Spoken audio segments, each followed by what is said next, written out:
Pageau is always talking about how there's like some kind of an end coming, but the end of what? And it's like, well, the end of the system that we've been living in, right? That's what's ending, right? And because that's ending, like, what does the system do when you have an overarching system? Well, it actually suppresses smaller systems from developing. So you're talking about, you're having trouble finding a new community.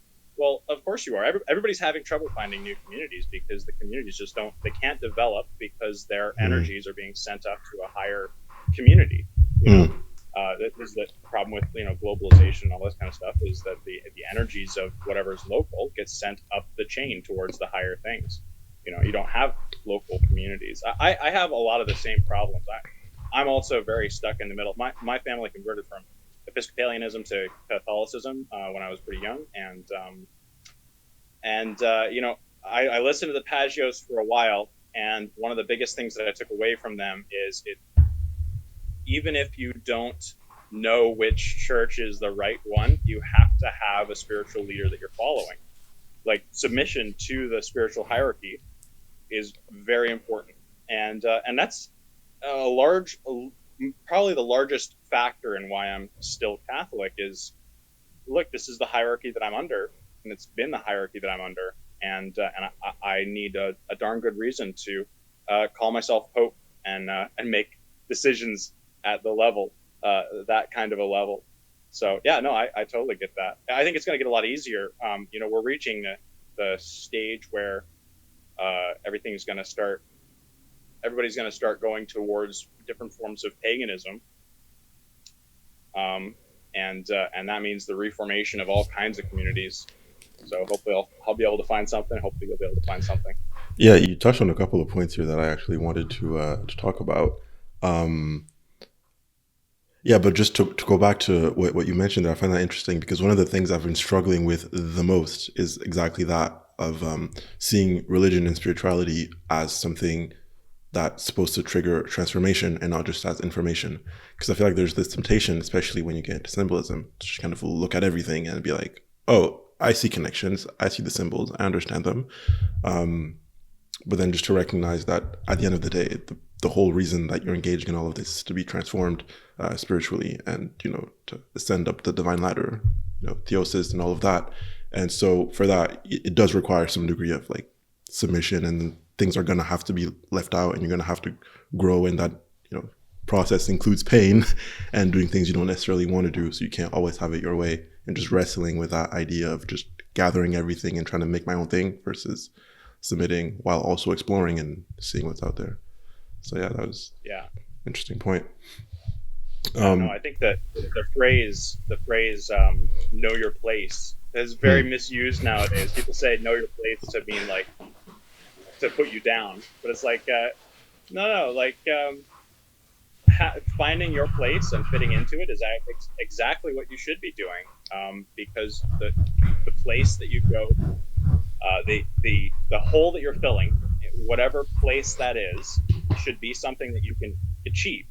I've been thinking a lot about your place. And specifically, I found it necessary recently to discover what beauty was, aka that which the will is attracted to.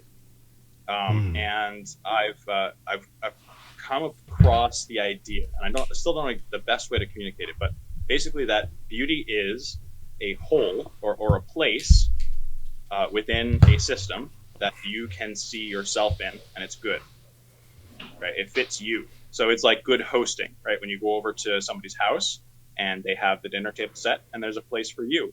All right, that is beautiful. It's beautiful because you see yourself within that, and it's good. And so if you extend this, it's my firm belief that everything that the will is attracted to is exactly this phenomena of a place for you within something else. hmm. Okay, you told me to push back in our conversation via text earlier, so Yeah, I'll throw in an example that I find. So what do you think everything the will is attracted to? What would you say? How would you categorize things like drugs or addictive substances or things like that? I think you can say the will is attracted to them, but I'm not sure I'd go as far as calling them beautiful. Yeah. Okay. So the issue is, can you be attracted to things which are bad for you? And of course, the answer is yes. And the reason the answer is yes actually has to do with why we'd say that they're bad for you.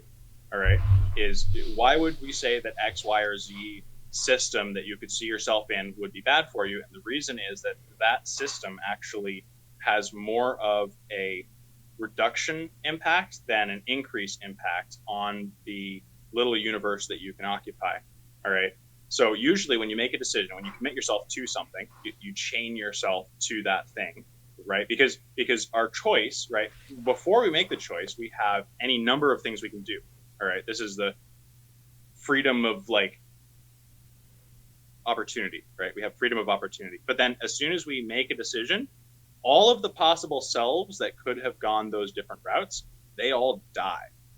And this is actually relates to the cross, right? Why we have to die to ourselves in order to live is in order to make a decision, you have to let all of those possible yous just die, just disappear, right? From possibility of existing.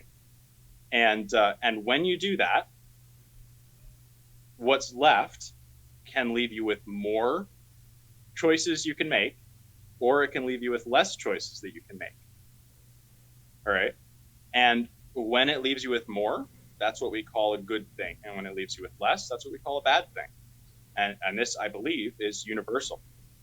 And that's why part of the reason why things like giving your life for Christianity is such a countercultural thing is because according to uh, everyone else's standards, dying is the ultimate reduction of your possible next choices, Mm-hmm. right? But according to Christianity, what are we doing? Well, we are seeing our place within the creator of the universe. Hmm. So then beauty would literally be that thing. I mean, in that case, the sacrifice, the death would literally be that thing that puts you in your rightful place. That would be And that that would would be be the beautiful. act of the will that's joining you to what's beautiful. Yes. Yeah. Yeah, that's Yeah, interesting. yeah, and the will doesn't act by its like the will does not act. All right, let me put it that way. The will acts towards beautiful things, never towards. And of course, I'm combining truth, goodness, and beauty into one concept here, but Mhm. it fits. The thing is that uh, they all do. That's why everybody talks about truth and goodness when they're giving speeches about truth, goodness, and beauty, and then they get to beauty and they don't know what to say. It's because beauty is truth and goodness, Mhm. like it's the thing behind, right? Yeah.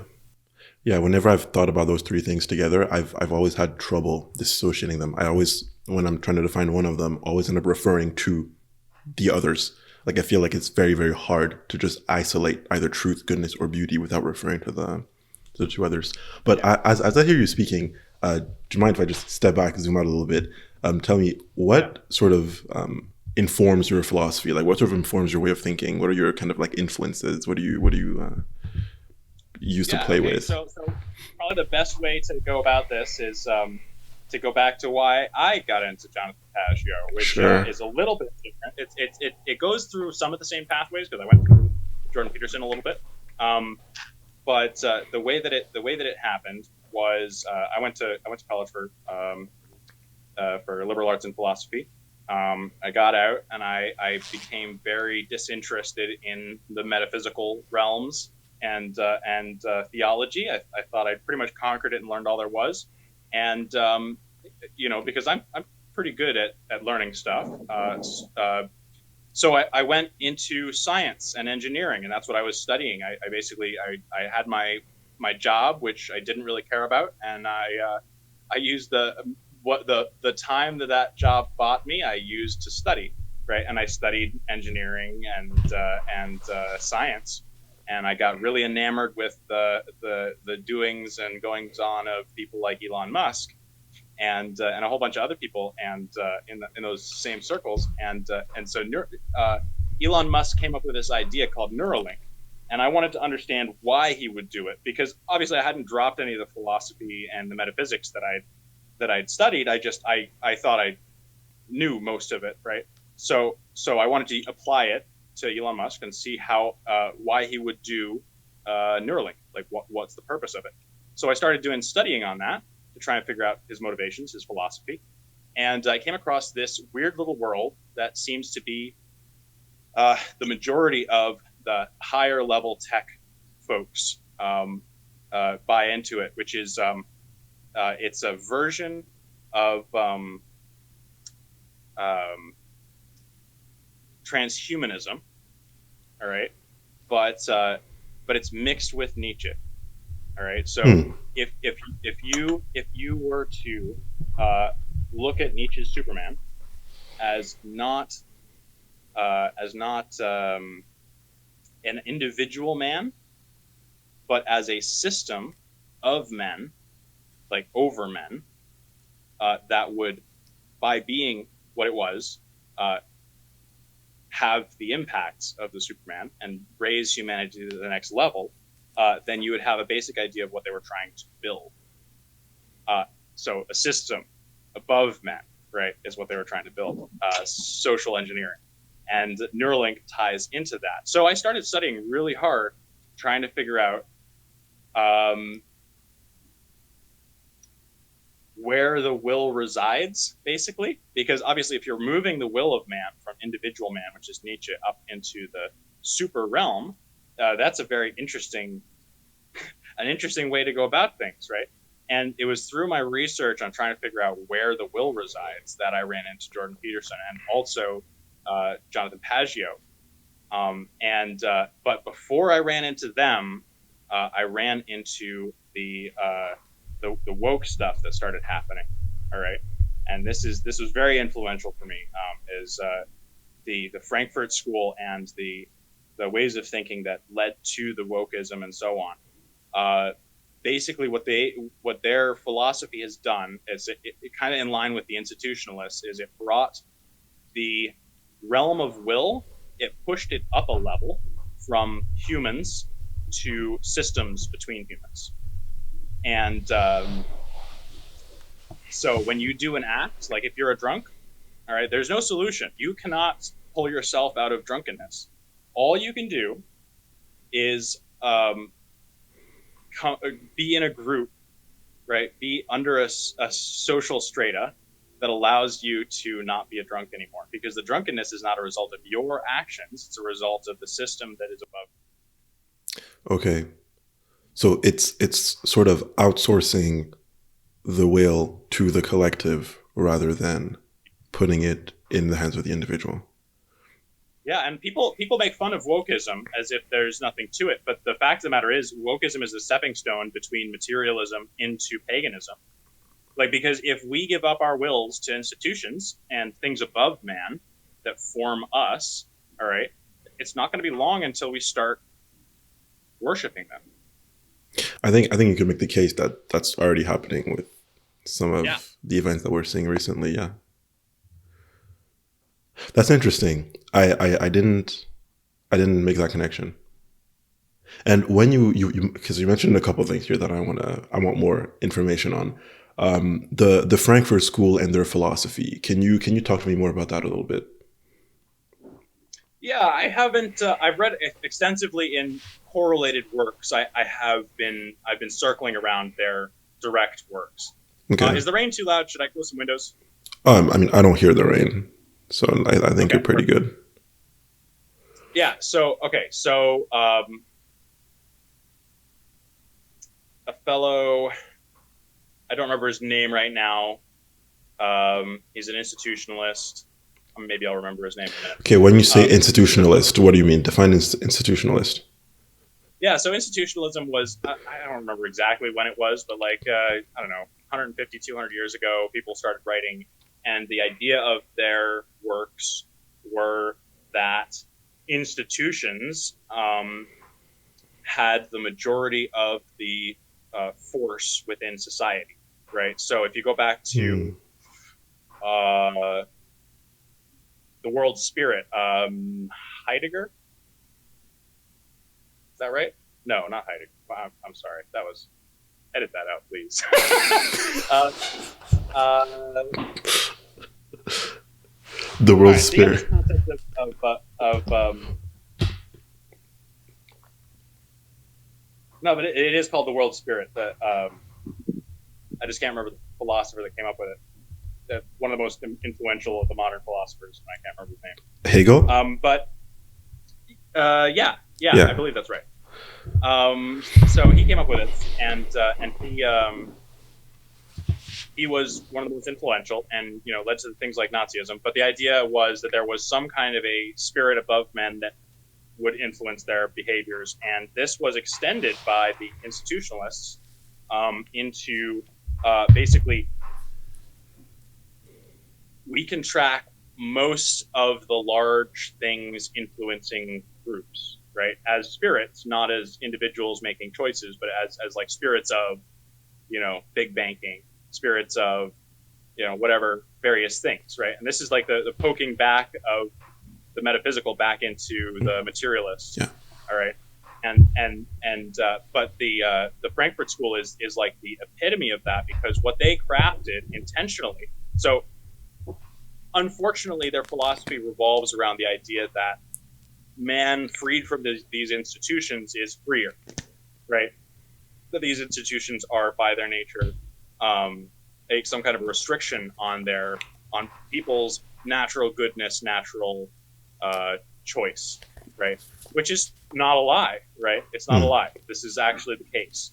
But the idea was that if you strip away all of these institutions, then you can free man to be what he should be, the good individual that he should be. All right. So I mean, you can see in Karl Marx like the idea of like the rich, all right, are like imposing this structure upon us, but then you take away the individuals, and what you've got is the structure is imposing itself on us, right? And then it's not elite, right? And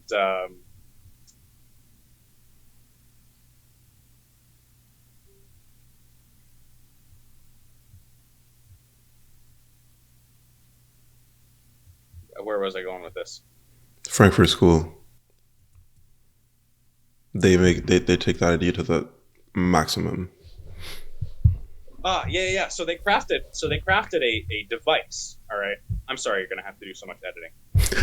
They crafted a device uh, that what its express purpose was to break down systems wherever it would find them. Right. And it was a kind of a tool that had been in the making for a while, but they explicitly were designing it. It wasn't just something that people came up with like from the ether or anything like that. They were explicitly designing it to be like an idea virus, to infect people's minds and break apart the systems that controlled them. And the idea would be if you break down all of the systems, then people will be good, right? So essentially That deconstructionism, right?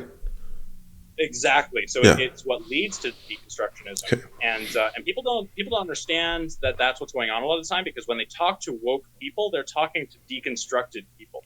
They're Yeah. not talking to the philosophers that actually came up with the theory, right? They're talking to people who have been soaking themselves in the king's water, um,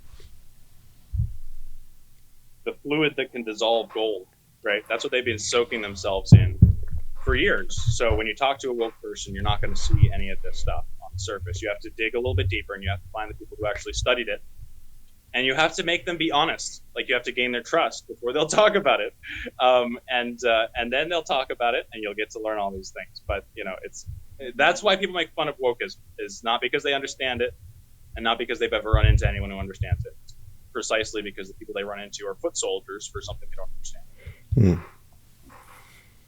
Which is actually, it's a I'd call it beyond the respectable worldview at the top, right? It's completely coherent, completely coherent. The only question is it right? Is it right that man freed from systems is good, Yeah. right? Are systems just an imposition of control? And if you look at beauty as finding yourself a place that is good within a system, well, you know, it cannot be the case that systems are bad. Mm. Yeah, I see. I see that. This reminds me of a conversation I had with person very close to me, and I when you say when you talk about the deconstruction part, I completely see that in my conversations with that specific person. She'll be watching this. She'll know I'm talking. She'll know who I'm talking about.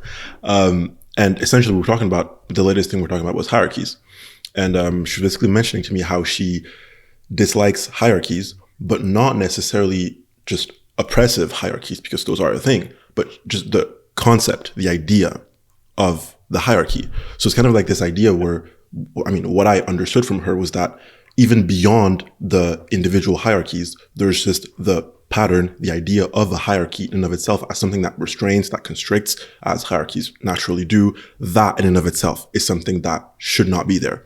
And that is sort of like violent or, oppressive and whatnot. And that links very well to what you're saying, essentially, is that the system in and of itself is something that should not be there. This is not a new concept. It's been best put forward by this group, such a well defined way that it has to be the end. All right, but the idea didn't start here. But where it started, and I've done a good bit to think about this because I was trying to write into a book. I'm not good at writing, but I was trying to write it into a book. But the place where it starts actually is way before even the East-West schism. It starts all the way with Judas, because You took it way back. I was gonna say maybe Rousseau, yeah. But you took it way beyond that. Nice. Yes. So I mean, you have a microcosm in Christ.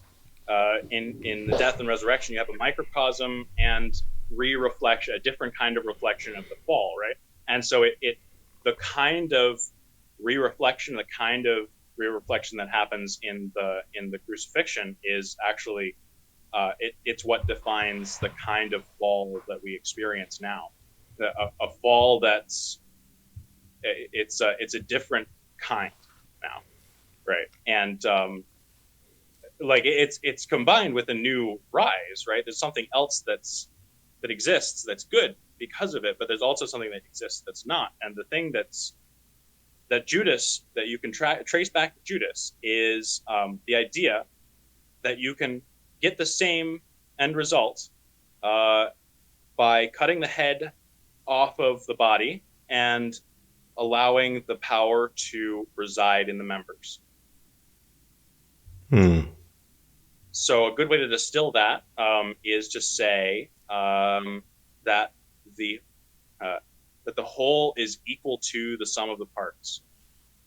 All right, and this is a mathematical idea. People accept it as mathematical, right? But it's actually incorrect, because if you have 10 objects, the totality of those 10 objects, the whole of them, is 1. A 1 that we represent as the 1 in 10, right? So something actually is created. It's just not of the same order, and so we don't count it. All right. In mathematics, we don't count it. We can do away with it because all we can count are things that are the same. So if you slice a pie, you start with 1, and then now you have 15 or whatever, and so we can count the things that are equal to each other.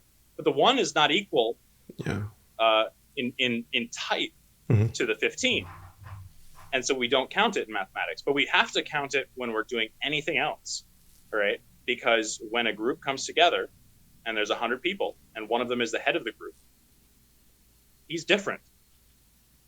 You can count him as one of the 100, and you can also count him as the head of the group. So how does this evolve, right? So Judas does this, and then he kills himself, because if you don't have Christ dying on the cross for your sins, I mean, the weight falls upon the member, right? The member takes the power and the responsibility, but he's absolutely incompetent. That's a term I stole from canon law, right? Absolutely incompetent means there's no possibility of you're actually doing, like, you're not, it's not a job that you can complete. And so he kills himself and still does not attain eternal life, right? He doesn't reunify himself with God by killing himself. But then this goes further. So we get the schism, East and West. Not even laying blame, but you you remove the head and you take the power upon yourself, and then you get And I actually would prefer to be Orthodox right now if I could. There's a lot of things that I like over there, but I don't know. There's something wrong about that, right? And then and I think they know it because they Orthodox people often uh, will say things about the primacy of what's the term, primacy of honor, but they Oh, they yeah, split yeah, their yeah. Yeah, no, I see primacy. what They you split mean. their primacy between they split their primacy between the highest bishop and the emperor, which was a lot of what the split. I don't know. I don't know enough about that subject to really speak intelligently about it. But then you go further, all right, and you get to I mean, definitely example of this would be the Reformation. Yeah, that's my favorite Um, example of this. I love the yeah, yeah. Reformation. It's such an interesting time period. But I mean, it devolves to people who are absolutely incompetent, right? Because pastors of parishes are not bishops; they're priests that, at best, right? That Yeah. they are absolutely they don't. There is no direct descent of the teachings of Christ by the laying on of hands to those people. But then it goes further because it's not even that the power of the bishops descended to priests; it's that it descended to political powers, to princes, literally, right? Those were the people who were fighting over the churches Yeah. because they wanted that extra part of control. And then it devolves further with the Enlightenment, all right, where you're taking even the power of the princes and you're spreading it to the people, and you're not only doing that, you're taking the power of the priestly class and you're spreading it to individuals, right? We can be like bushes, or that's pico de la bandella or something like that, right? It's like we can be like bushes or we can be like gods, all right, and by our own intellectual prowess, all right, and it just keeps on descending like this, but it has to end here. And this is the thing that I like about this is that living at this time is the wokeism stuff. um, they've devolved the power to the absolutely incompetent to such a level that it's actually devolved below the human person. You cannot devolve the will below the level of the human person without not having any say over whether it devolves any further. Because we're all people, we're all human people. So this idea ends with us not having any say over whether this is the end or not, which of course means it is the end of this line of reasoning. Yeah. It's kind of reached its logical end. You can't break down the will, the power, the authority. Like you can't just break it down further than that. Once it reaches individual human beings, it's yeah, it's tough to go much more lower than that. Nice, that's interesting. I like that exposition of it because I think it's a more respectable way of presenting wokeism, wokeness, or just that way of thinking than just dunking on it by actually tracing back the philosophical roots of the idea and then giving credit where credit is due, but also being able to mount a counter position to that. It's interesting. Yeah. I wanted to get Yeah, your and this is yeah. this is one of the biggest things that I took away from, like, this is the thing that I learned over trial and error attempting to apply the symbolic methods was I believe in all things visible and invisible. That's actually in the creed, right? Yeah. But I didn't know what it meant until now. Is that nobody's ideas are stupid. You just have to understand what they are, Yeah. and then you'll know uh, how to take them apart and put them back together again in ways that are beneficial. You know how to put them in their place. You know, Yeah. the it's never a good idea to see a new idea and to just dispose of it. I mean, for some people it could be. For some people it can destroy your system of thinking, right? To do so, to take an idea. right? If you're not capable of ingesting it. Yeah, it can But I break your think brain. the thing the symbolic perspective does is it actually makes it nearly impossible for that to occur. This is the deepest system that you can actually have for the understand. Like you can go deeper with this than with any other system of thinking that we've ever come up with. And I know this because I've tested it on a few things, trying to pull apart concepts that I didn't know you could go deeper on and pull them apart to an extent um, where I've never heard anyone attempt an exposition. Hmm. And what that means is since we can work with the smaller uh, parts of the ideas, there's no idea that is so rotten to its core that you can't pull it apart, put it back together again in a way that works. And I think that's the more, probably, in my opinion, intellectually rigorous and honest way to go about this. I think there's the sort of popular level, just dunking on opposite ideas. But what you're talking about here, I think, is if you want to do the hard work, yeah, that's way harder to do. And I think maybe Yeah. much more fruitful too, if you're actually trying to engage with people and seek the truth.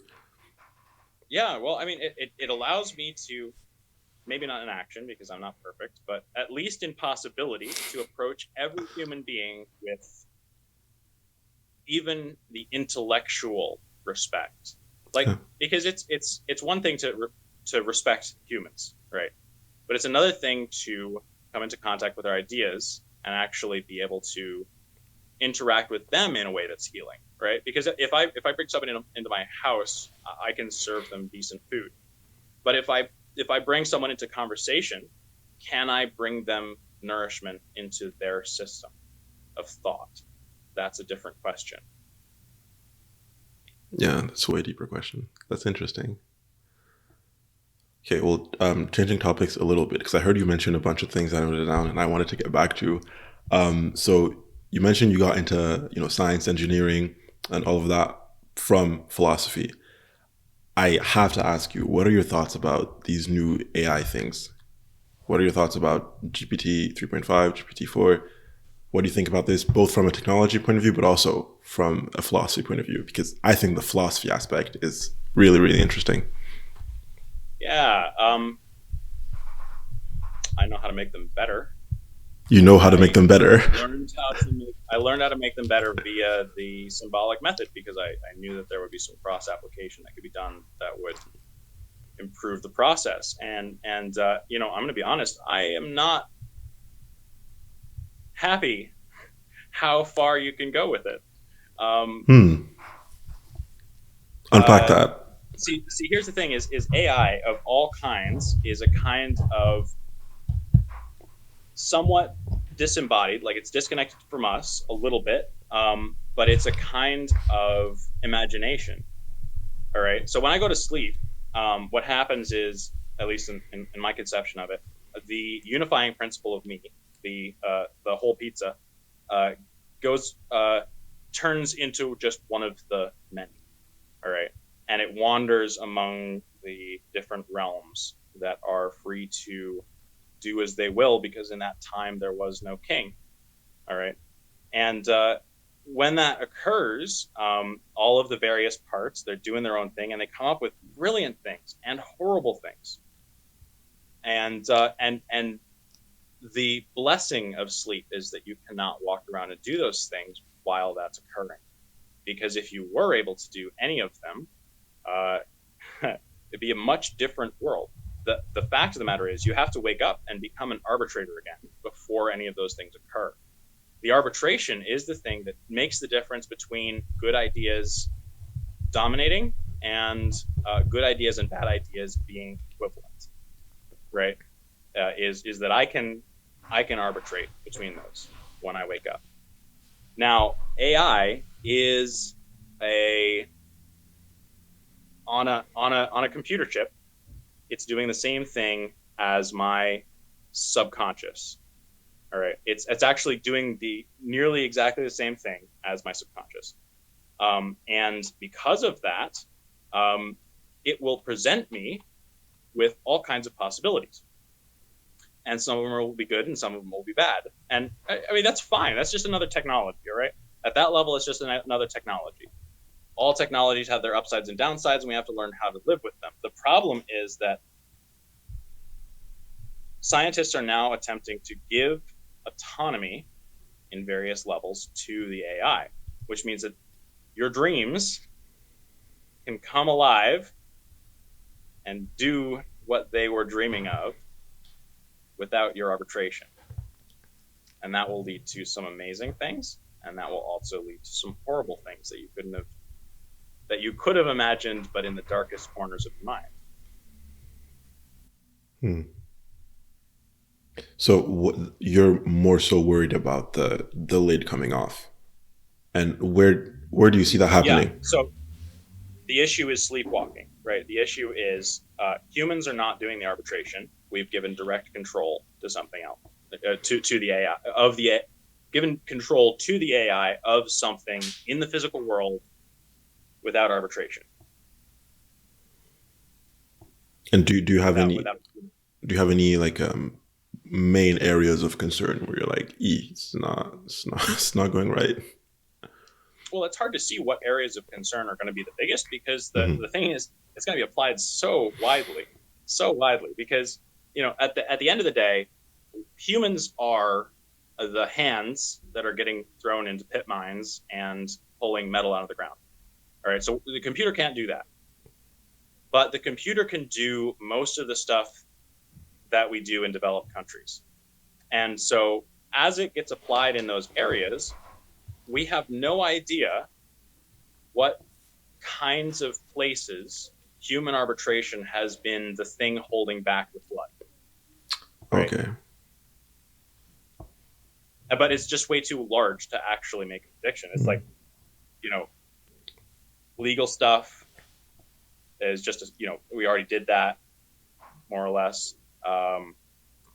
into, supply chain management, into writing pieces of art and papers and scientific papers and coming up with project ideas. It'll get into the bureaucracy of the government, right? So you'll have propositions for what the government should do that were written by AI, right? And not by humans. And Okay. then they'll be passing off of that. I mean, but that's that. There is an arbitration there because they get passed the law. But I mean, how good of an arbitration? Yeah, I think I see your concern. And do you have any solutions that you're thinking about from a technical point of view, Yeah, I from a mean, philosophical like point of all view? technological solutions, technological problems. All technological problems solve themselves given enough time. But it hurts a lot in the meantime, right? But the way that it's going to solve, this is the only thing you can do is accelerate the process, right? I cannot convert anybody to Christianity without first converting them to wokeism, right? I can't convince anybody that Christ rose from the grave without first convincing them that non-human entities have autonomy of some kind. All right, that these materialists have to go through the ritual cleansing of becoming pagans before they can become Christians. Christians know how to convert pagans. There isn't a way to convert materialists to Christian until you convert them through paganism. You can do that in one conversation, to be clear. You don't have to let them be a pagan for a while. You can do it in one conversation. So the only thing that accelerates, that actually solves these problems is the acceleration towards its naturally occurring end anyway, right? I don't like that idea with things like this because it's so big that what you're going to be doing is causing a lot more pain. But the end result of the AI thing, the technology, is that ungated internet communities will be untrustworthy. AKA anything I read online, any person I see talking online, anything you interact with that comes off of the internet, it could be from an AI that's attempting to manipulate you. That's going to be the future of internet that's ungated. Now, this is the important part. That's ungated, right? So the gate causes arbitration. So what we're going to end up with over a period of time is a bunch of internets that you have to sign into with your government ID or whatever kind of identification, and also that things coming out of it have to be verified as having come from those things. And unsecured networks will fall so far into obscurity that we don't even recognize they exist anymore, if they even do. And that's how we put a lid on it. Is the internet goes away, the World Wide Web goes away. Hmm. That's a very private server. It's a very grim perspective, but it's also a perspective that matches the whole thing you said about wokeism and the philosophy of progressive deconstruction that's been happening. I can see how, yeah, you use the same pattern of thinking there. And I'm not sure I have, right now, I'm not sure I find a way to disagree with you, because I kind of agree, which I dislike, because I don't like the idea of the internet going away, but I also don't see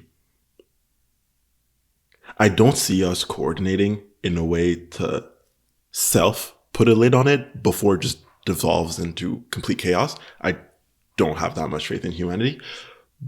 So I hate to not have anything to push back on. I mean, the problem that the AI people are running into right now is that they have a lack of arbitration on the back end, right? All of the things they were feeding into it, the people feeding pictures into AI didn't even take the logo off of the pictures, right? So you end up generating a photograph that has a logo from a company that didn't give you permission to use their photographs in it because we didn't do the arbitration.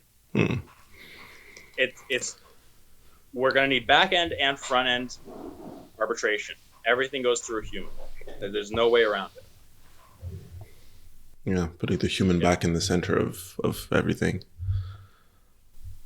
Yeah, putting it back in our minds. This is our subconscious we're talking about. Yeah. Subconscious written on the world. We got to put it back into our subconscious. And there's another thing you mentioned that's also related to technology, humanity, and putting the human back in the center of it, but in that case, in the, I guess, opposite way of just removing the human away from it, which would be transhumanism. And I've been thinking a lot about transhumanism recently, mainly in the medical context. But what do you think are the transhumanist implications of AI? Because I feel like that's the closest. I feel like that's the closest thing. Like, it's got to be the closest thing we have to being able to really transcend. Hasn't do you think that? Yeah. Well, I shouldn't be smiling. Like, it's really bad. Like Elon Musk wants to put brain chips in people. He's never going to do it because he's kind of a con artist. He doesn't usually do the things that he says he's going to do, which is another thing that I discovered after that era. But if he was able to, if someone was able to integrate a human into the World Wide Web, the natural result of that. Oh, there's two things I got to talk about. All right, the first one. This is the first one. It'll frame the other one, right? Is that Elon Musk is putting brain chips into pigs and various other animals, right? Now, animals, they also deal in metaphysical things. Now, people don't usually think of it that way, but bear with me for a second. The mind is a garden, and we plant things there. And we are gardeners of that garden. But animals don't have a gardener. They just have a garden, right? And so ideas that are planted there grow there in little ecosystems, and they determine their actions, all right? But you put a brain chip into a pig, and what's the risk? Well, one of the risks is that one of these little angels, all right, the flora and fauna of the mind, these little ideas, finds a way to be transferable between humans and animals. So we put a human idea into a big pig mind. Now, right now, translation is almost impossible, which is why animals don't ever get human ideas. There's no way for us to transplant those plants. But were there to be a chip directly into an animal brain, we could more or less cause the fall of that animal. Obviously not in a moral sense, because they'd have they'd have not been the gardener when they planted that the apple. All right, but it would still cause them to become degenerate like us, more or less. And the way that's a framing is, if we put a chip into a human, what's going to happen is people will be able to put viruses into them if they want to, aka ideas they didn't choose. Um, so you've got an outside gardener gardening your garden. Now, the only thing that the will actually does is arbitrate between the inside and the outside. That's the only thing it does. It doesn't go in and meddle with things on the internal side. It has to like recall. It has to call up from the inside things that when presented to it, then it can arbitrate. But it doesn't. If you put something from a foreign source back in the garden, it might never come to mind, but it will shape things while it's back there. And this is like the subtle effects of really good propaganda. All right, is you can put ideas into people's heads that they don't even realize they have. But imagine the power of doing that through literally an implanted chip. So I guess what I'm getting at is there's only two ways to go about this. One is to make the machine that looks bigger than us part of us again. The other is to make us a part of this big machine. And if we make us a part of this big machine, I don't know. I don't think there's much left to do at that point. Like there's no choices left to us. We're not gardening anymore. The garden is determined outside of our control. I'm thinking about how you just sort of propose these two sort of pathways, and I guess a part of me is trying to think how can those two be integrated? Because they seem exclusionary. It seems like you can't do one without doing the other. I'm trying to think, how do you do both, or how do you do neither? Well, I mean, look, it would be they both include the other inside of themselves, right? Because of images. All right, like the image of, if I was to have a brain chip implanted and my ideas didn't come from me, I would still technically arbitrate. Now, I would arbitrate between far inferior things and at a far lower level. So if they wanted to pipe in what kinds of alcohol to drink, I can choose what kind of alcohol to drink, but I can't choose not to drink alcohol because it's not one of the things they're piping in, right? And I can still make the best choice I can. So there's still possibility of salvation there, right? So it's an image of the possibility that existed without a brain chip, but it's such a small, like minuscule image. It's why I didn't mention it, right? It's like game over. But then if you go on the other side, and we reintegrate AI into ourselves. It's not like AI is not going to have causative effects on our ways of thinking. Absolutely it will, because everything that you do is the effect of some idea. Like the flora and the fauna of the mind is like it's spreading all over the place. It's spreading between the gardens we have, and we can sort it, and we can kill some, and we can grow some, and we can interbreed some, but we're working with what we're working with. So AI is going to produce things that we could not have produced by ourselves that we can then play with. And that will have causative effects on our actions that are unwilled, right? That are just kind of part of the atmosphere. And so, yeah, I mean, that's an image of the other pathway inside of it. But I think that you remain with the two distinct pathways. Like it's not like there aren't two pathways. It's just, do you want the universe to be bigger or do you want it to be smaller? It's the same thing either way, a little bit inverted, but it's the same thing. It's the same thing. It's just, is it getting bigger or is it getting smaller? Which is like we talked about before with the beauty thing, is like, that's the difference between a good idea and a bad idea. Yeah. Does it lead you to the ability to make better choices in the future, or does it constrict you and chain you in a certain? More choices.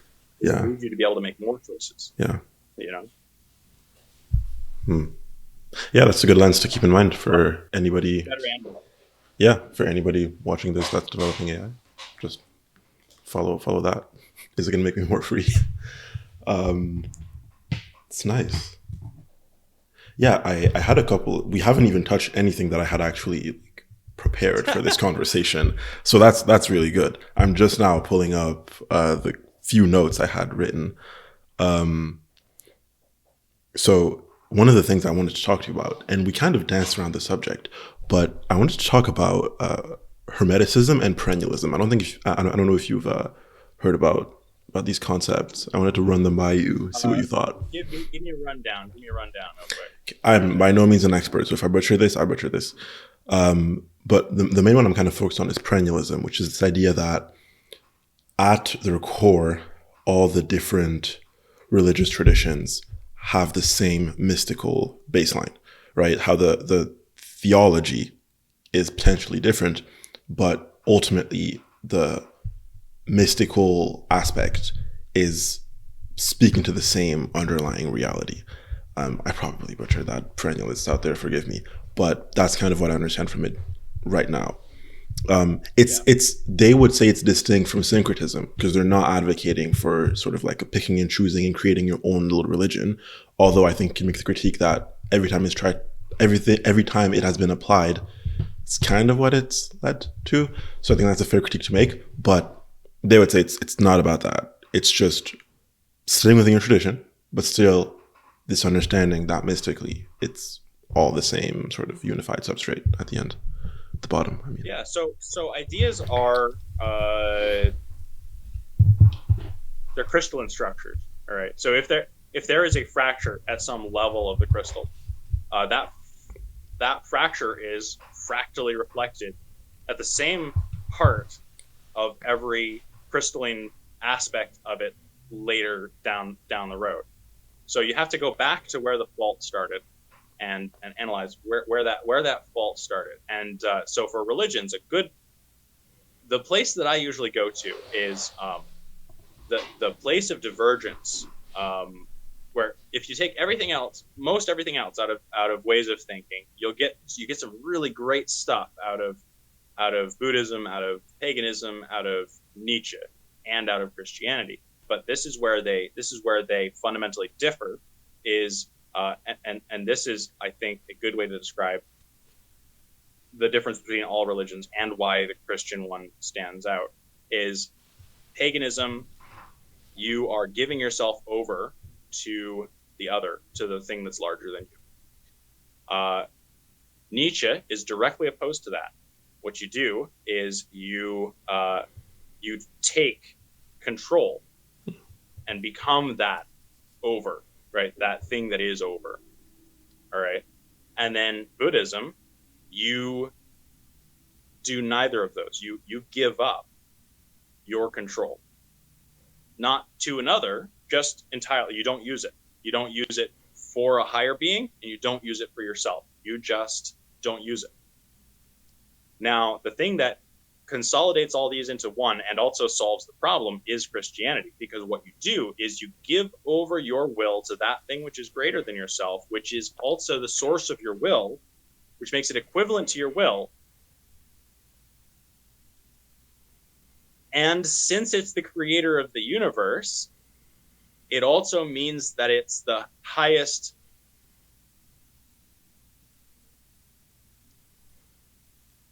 It's the highest of willing and the highest of unwilling at the same time. you're gonna have to So break it's that actually down for me. What do you mean the highest of uh, willing and unwilling at the same time? yeah, okay. So Pageau's talked about how when kings take power, you have to give up to them part of your, like, this is why ancient kings would like take wives from the populace and whatever, is because you're giving up some of your potential up to the structure, right? Which Yeah. is why people hate hierarchies, all right? Is you're giving up some of what you are up to the structure. All right. So two opposed versions are you give up to the structure, paganism. All right. They just give up to the structure. Like, it'll give you back, right? Something, Yeah. right? But Baal eats children, right? Baal, sorry, eats his children, all right? Like Pageau famously said. All right. Um, okay. Opposed to that is Nietzsche. No, don't give up to the system. Be the system that people give up to, right? You are the source of will. Be the source of will. Be that which others give up to. Do not give up. All right. Don't. not don't give up, but don't Yeah, yeah, I offer something yeah. too high. All right. Um, and then Buddhism, I put across from Christianity is like, well, don't do either of those. All right. Don't offer up, and also don't be that which is offered up to. Christianity comes back and says, no, no, no, you have to do both at the same time. What you do is you offer up to he who is the source of your will. So you give over your will to the entity who also is the rightful source of your will. So then you're killing your identity, right? You're giving up to the king, all right? You're giving your potential up to the king.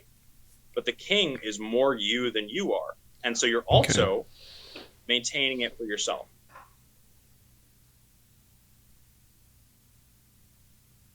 Hmm. The painful part is that it includes dying, right? That I'm going to have to die, It's a small fee to right? pay. Like this is the reason, atheists will say it's like, oh, well, if there's heaven and hell, then, is it really like not selfish? It's like, yes, it's not selfish because you have to die to yourself every moment of every day. That is like what love is. It like even reflected like this is, the reason people hate symbols is because they often attribute them the wrong way. Uh, so a lower symbol to a higher symbol is versus a higher symbol to a lower symbol. All right, because like you come from something as versus that.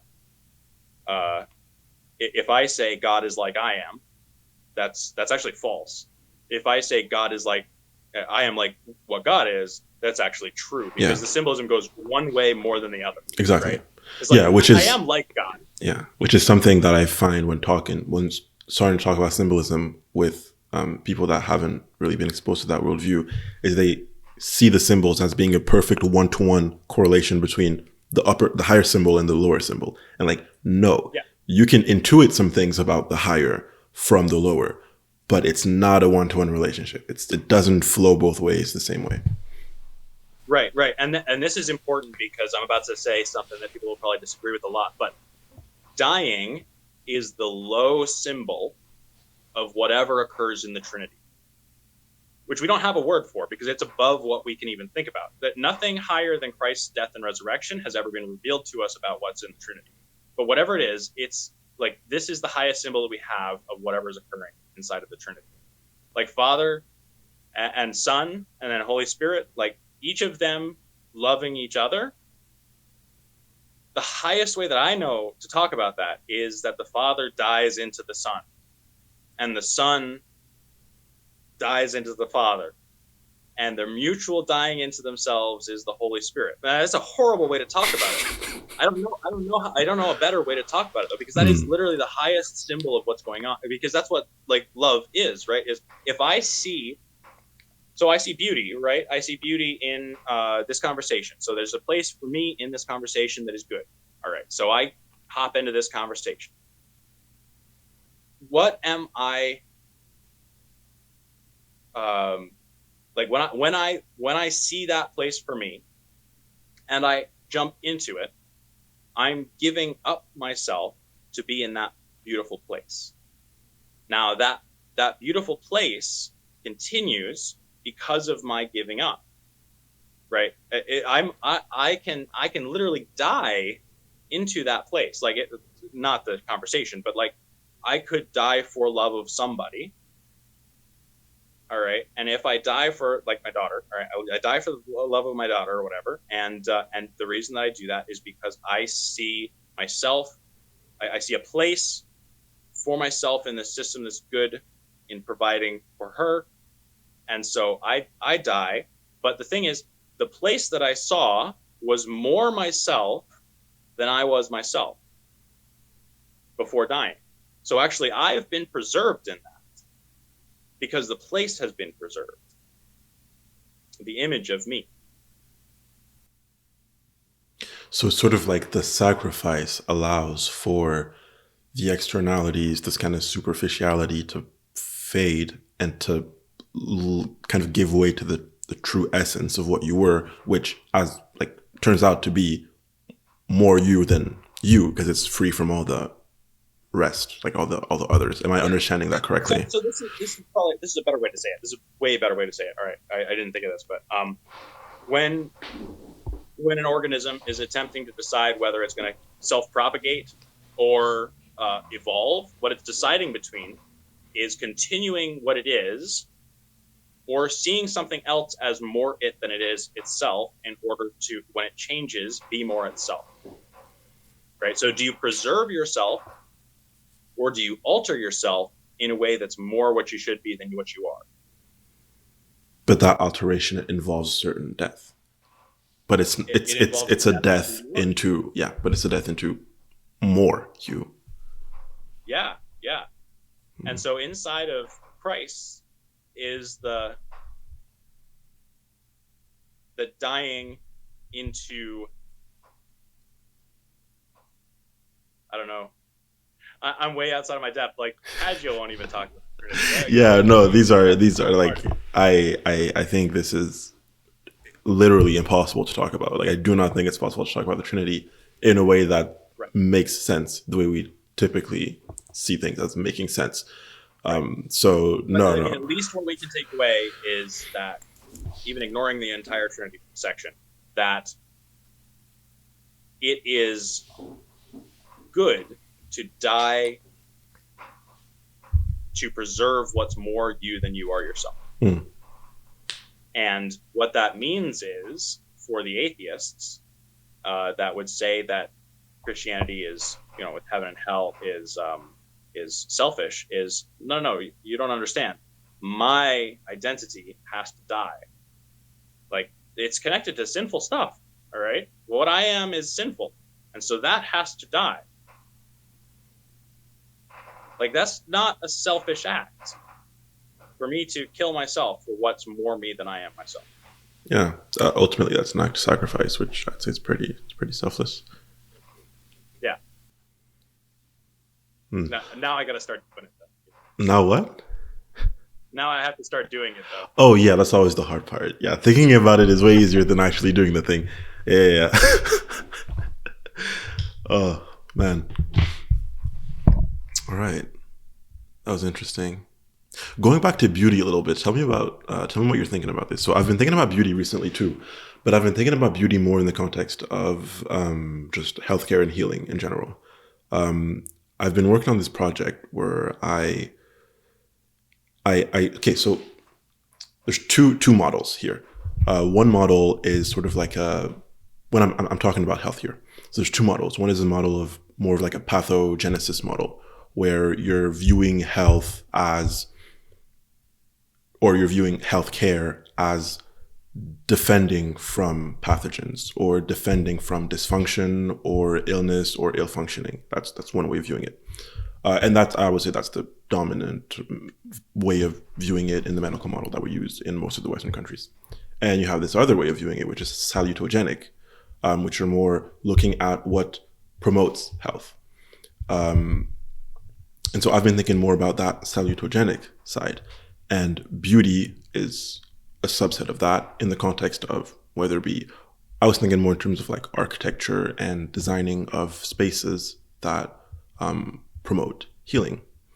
And you mentioned in your definition of beauty as that, and I'm going to paraphrase you, so forgive me if I paraphrase you wrongly, but your will being put in a place, or your will putting itself in a place where it, putting itself in a structure where it sees its place and that allows it to make more choices. Did I get that somewhat right? That's pretty much it. Yeah. And I was thinking about, let's say, for example, just in the context of, a hospital room, oftentimes that's pretty much the environment.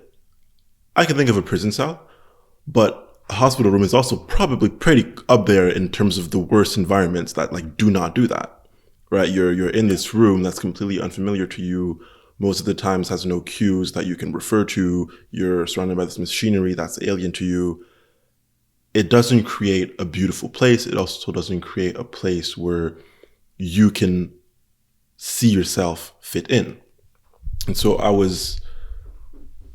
I was thinking about how that seems like a pretty poor way to model rooms that are supposed to be conducive to healing.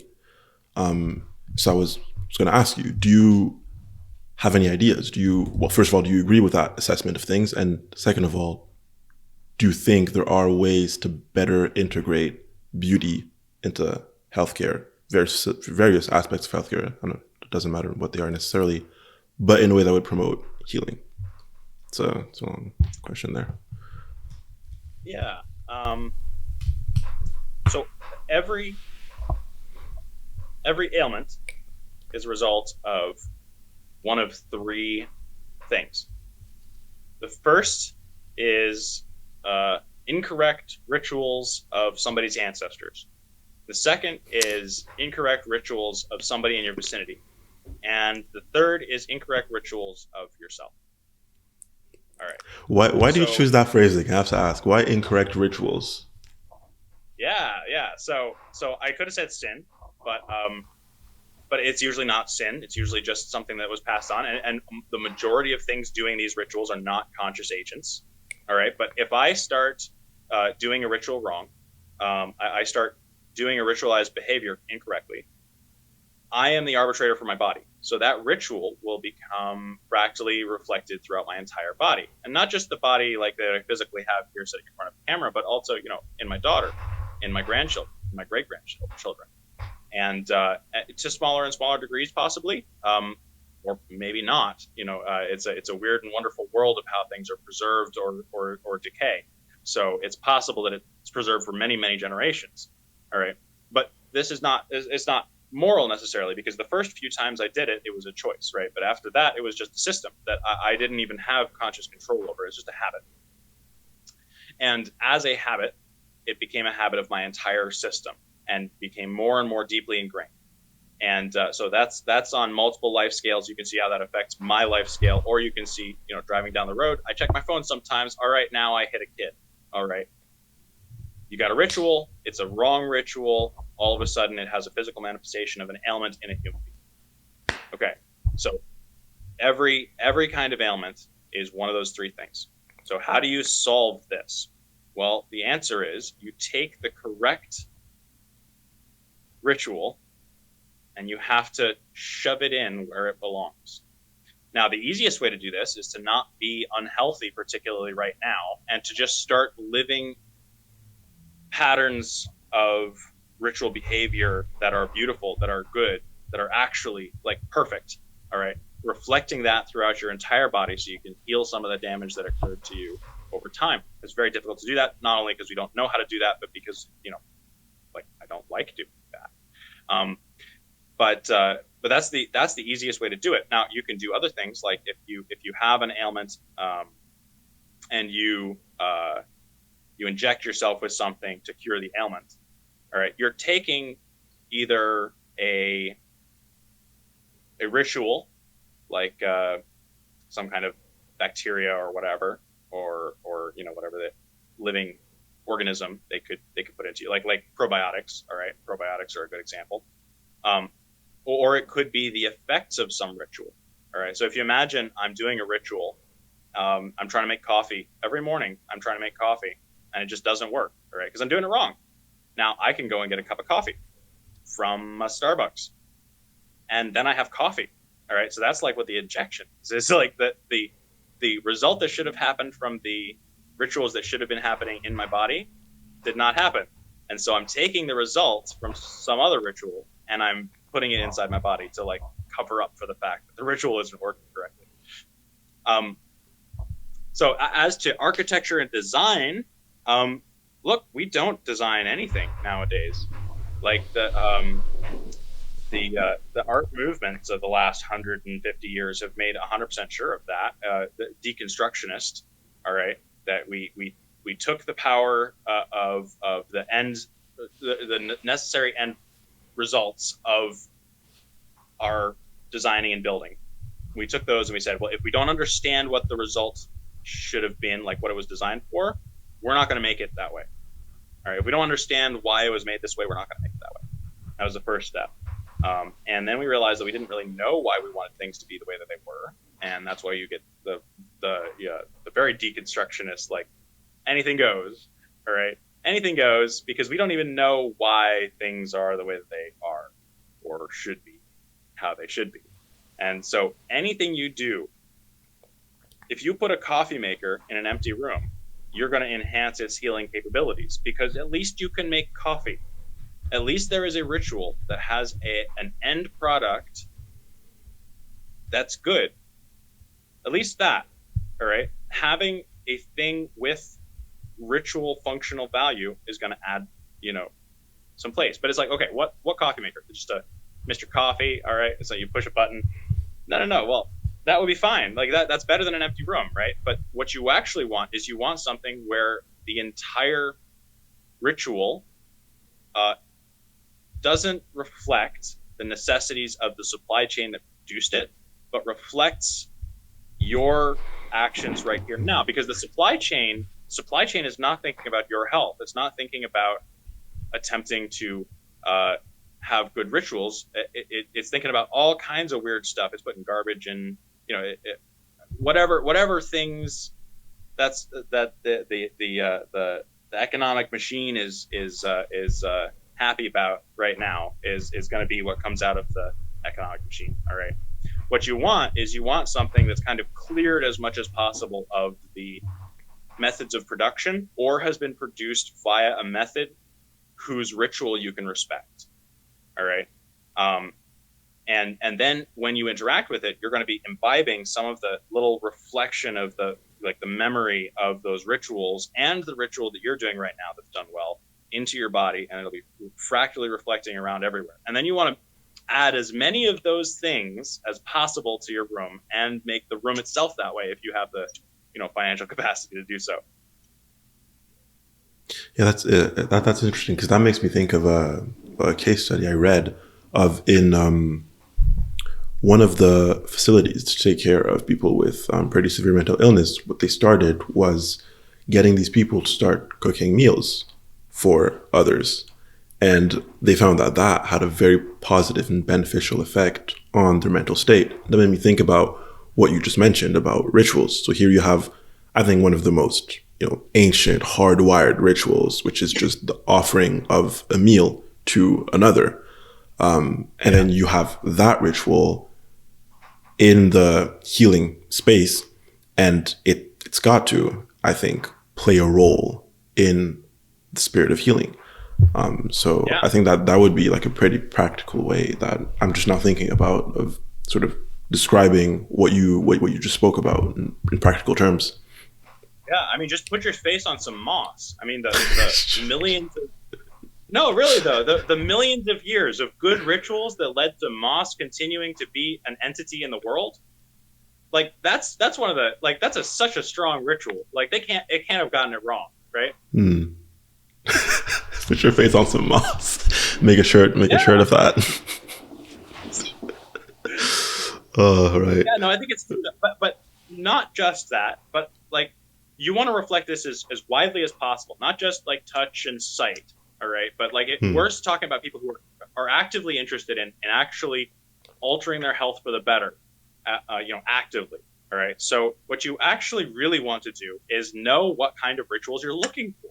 All right. And that's more of an intellectual thing at work. Like nowadays it's an intellectual thing, right? Like 100 years ago, 500 years ago, you might have been able to say, I can kind of sense when something is a good ritual.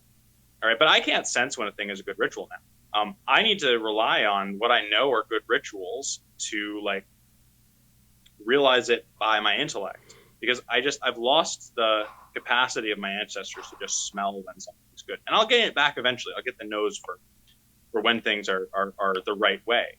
Right. But right now I need to know a pattern that's good. And so the thing that you can do is you can dig into all of the patterns of things, and you can dig into the rituals, and you can understand them. And then you can cross apply them to everything in your life and attempt to figure out what things are the right way and what things are the wrong way. And that can be a really tough process. And I think that looping back to our first topic, which was like the deconstruction, I think that's possibly an approach that might be a bit painful, but it's probably more useful than starting off in the pit of deconstruction. the reason I say this is because I see and I sense sort of like a tension between sort of the tradition and developing, forming an identity and being the person that you want to be. That's one of the critiques I hear a lot about just religion in general, traditional ways of thinking in general, is that they're, restrictive, they're hierarchical. And I think that what you propose here, which is for some things, maybe try it out, test it out, see if the ritual is, beneficial in a sense, and then you can make a decision. But starting off from this plane of just nothingness, of just no ritual, and then trying to build a new ritual, it's got to be way harder. And I think maybe that's why you see some or a lot of confusion in general. Yeah. Yeah. I mean, it's an opportunity, and it's also not an opportunity that I would have wanted. You know? Really, because we're the people who build the place for other people, right? What does that mean? It means we're not surrounded by beauty. Hmm. Yeah, that would be the pessimistic way of looking at it. Yeah, I mean, the other way to look at it is that I can build, you can a build beautiful wonderful world for stuff. my daughter and grandchildren Yeah. or descendants. So, One last thing I've been thinking about recently is just sex, gender, feminine, masculine. okay. I would like just because I feel like right now I feel like I have an intuition about something, but I'm not sure how to best formulate this or present this. So again, I've just been discussing with people on this recently, and so here's my reasoning so far, and I'll tell you where I kind of run out, and you can maybe help me push it further. So there's a lot of talk about just the patriarchy in general, and usually I feel like that talk is limited to just a socio-economical, political description of what it is. Which, sure, you can talk about that. That's all good and fun, but I think fundamentally, what is more patriarchal and what is more insidious is sort of like the spiritual imposition of a more masculine set of values. What I mean by that is I get the feeling, I have the intuition that the things that are valued tend to be the things that spiritually we associate with the masculine. And so before even having a socio-political or economic imbalance, you have a spiritual imbalance of the conception of humanity and what it should be, where you don't have that masculine and feminine pole, but you have that defined humanity and that you can find in everything, but you just have like an over dominance of the masculine principle. And that's what some people that would outcry to the patriarchy are fundamentally reacting to. It's more of like a spiritual imbalance that has potentially downstream consequences. But what you really need to look at is that spiritual imbalance. That's kind of where I've ended my reasoning. So tell me, do you agree with that assessment? Do you have anything to push back? No. Disagreements? Yeah. So like usual, I'm very sympathetic to the modern stance Mm, because I think there's good stuff in it. And okay, so I'm gonna tell you why. So okay, so the feminine is the space, the masculine is the boundary. That means that every masculine has a feminine, and every feminine has a masculine by default. yeah. So what are they? They're roles relative to each other, Mm, right? You can't have one without the other. So okay, that's good. that's That's why good. there's confusion about whether Adam is actually a man, like has a penis. Is like, well, uh, he doesn't have a woman, so of course he's not masculine. Did he have a penis? Well, probably. I don't know. Like, but like, you can't have the one without the other. Mm, All right. So, and the other thing that this means is that me sitting here right now, I am in a male body. All right. But when I go to work, I am feminine relative to my work, like the boss. All right. The boss is the frame in which I am functioning. So I'm actually the space. He's the form of the space. All right. But the work that's under me, the things that I'm doing, those are feminine in relation to me, and I'm masculine in relation to them. So that leads to a lot of people coming in contact with a materialist idea of masculine and feminine that's been boiled down to just genitalia, and they think to themselves, "But I feel like I'm feminine." And the fact of the matter is, in so many aspects of life, they are feminine, and they're supposed to be feminine, and still be called a man, because that's how masculine and feminine structuring works. And so yeah, so all these people with the changing their genders and all this kind of stuff is like, I feel very very deeply for them, because they are touching on something very real, very necessary to recognize, is that we are not just our genitalia. We have the masculine and the feminine. And if people want to push back on this, we're in the church. The church is the bride of Christ. I am feminine relative to Christ, right? Like this is the way that it is. And the thing that people are pushing, that people are attempting to like push back on against the with the push against the hierarchy, is not the push against hierarchy itself. I think the thing that they're feeling is that there's no local hierarchy. All of the hierarchy is national, international, it's large masculine boundaries, but no small local boundaries. No patriarch of a family, no patriarch of a church, no boundary in their own lives, right? And that's the thing they're really pushing back on, is that there's no local one. And you know what? They're probably going to win. The large boundaries are going to go away, and we're going to get the small boundaries again. And I think that's going to be a great thing. And what would you say, like a common critique I've heard is, just in my social circle, the idea of having sort of the masculine being the frame, the feminine maybe being the space. And this is something that I struggle with, because when I hear you say that, I just, like, for me, that's fine. But what I think that some people hear is that they implicitly see a hierarchy in that. Like, they implicitly see the frame as sort of being superior to the space, and therefore as masculine being superior to feminine. Which I mean, that's I their don't. problem. But that's. I can tell you exactly why. All right. What is a space without a frame? A space without a frame is nothing. All right. But what is a frame without a space? It's a point.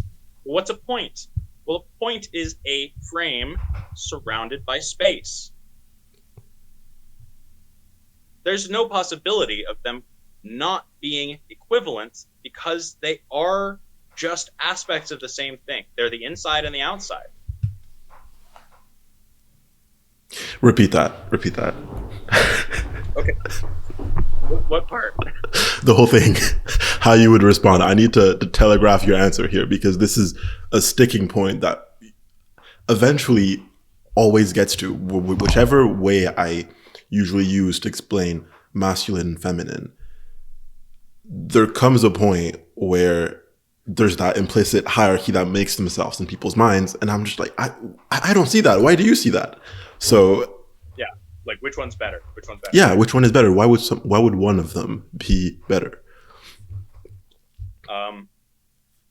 Space does not exist without line, without some kind of boundary. All right, yeah, it's impossible at the very least, because you can't view it. All right, because you viewing it means that you are a boundary. So there has to at least be a boundary for you, some identity other than than the space to exist, in order for space to exist. All right. So space, whatever, that's fine. Space is not necessary. Let's just have boundary. All right.